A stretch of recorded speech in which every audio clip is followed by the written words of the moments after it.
बहुत ही सुंदर। भिंड भिंड से एक एक भक्त भक्त गढ़ खड़े है गुरुदेव, गुरुदेव। वो वो आपके आपके चरणों में त्रैवार नमोस्तु करते हुए प्रश्न पूछ रहे हैं, मेरे द्वारा किसी अन्य व्यक्ति को मंदिर के लिए या आहार दान के लिए दान दिया जाए और वो व्यक्ति उस दान को अपने पर्सनल प्रयोग में ले, तो मैंने जो दान दिया है वो दान का फल मुझे मिलेगा या नहीं, और उस व्यक्ति को क्या फल मिलेगा या दोष लगेगा? कृपा मार्ग बताएं। नमोस्तु गुरुदेव। देखिए, पहली चीज तो स्व के हाथ से दिया गया दान वह श्रेष्ठ होता है, लेकिन कई बार आप ऐसा करते हैं कि आहार दान, औषधि दान आपने उसका पैसे दे देते हैं। वैसे पैसे का जो सिस्टम है, जिन दर्शन में कहा नहीं गया कि किसी को आपने नौकर लगा दिया और उसको पैसे दे दिया, ये बात नहीं। लेकिन फिर भी एक बार सिचुएशन बन जाती है, जैसी आपकी सिचुएशन है, उस सिचुएशन में क्या करना चाहिए?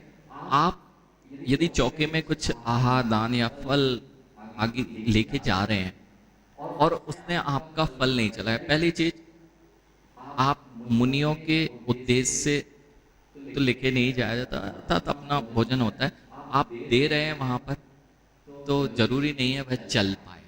क्यों?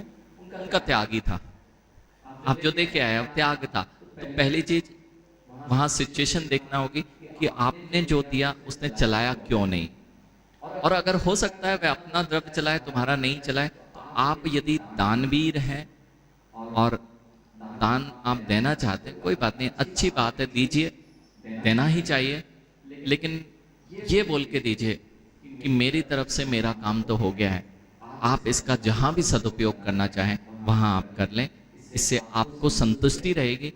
दूसरी बात, आपने कहा कि आपने तो कहा था कि चला देना, लेकिन जरूरी नहीं है चल पाए वह सामग्री, उसका इंटेंशन भी नहीं था। इसमें बहुत सारे भंग लगेंगे, इंटेंशन नहीं था और उसने अपने प्रयोग में वह राशि ले ली, वह कुछ नहीं किया जा सकता, उसका इंटेंशन नहीं था, लेकिन फिर भी सिचुएशन ऐसी थी।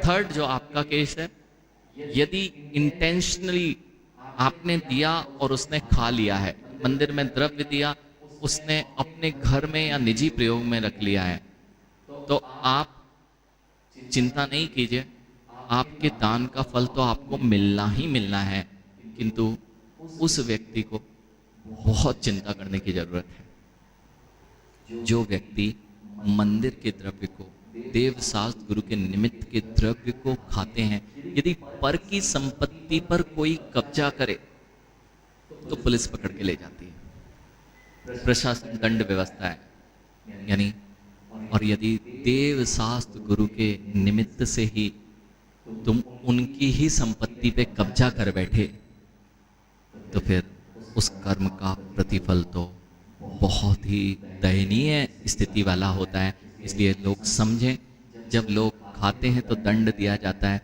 ऐसे ही देव शास्त्र गुरु के निमित्त से यदि किसी ने पैसे लिए हैं और अपने लिए प्रयोग कर रहा है, कई बार जो दरिद्री लोग मिलते हैं मंदिर के बाहर, उनको देख लेना चाहिए, जिनके हाथ भी नहीं होते हैं। हाँ, मांगने के लिए हाथ की जरूरत होती है, लेकिन वे हाथ क्यों नहीं है? क्योंकि दोनों हाथों से उन्होंने मंदिर के द्रव्य को खा लिया होगा, इसलिए आज मांगने के लिए भी हाथ भी नहीं मिले हैं। ऐसे कर्मों का उदय उनको भोगना पड़ सकता है। इसलिए जो लोग ऐसा करते हैं वे सावधान रहें, यह डराने की बात नहीं है, जैसा कार्य करोगे वैसा प्रतिफल तो भोगने को तैयार रहना पड़ेगा। इसलिए जो खा रहे हैं उनको चिंता करने की बहुत जरूरत है। बहुत बहुत बढ़िया। बढ़िया। अब अब चलते हैं ये ये गुरुदेव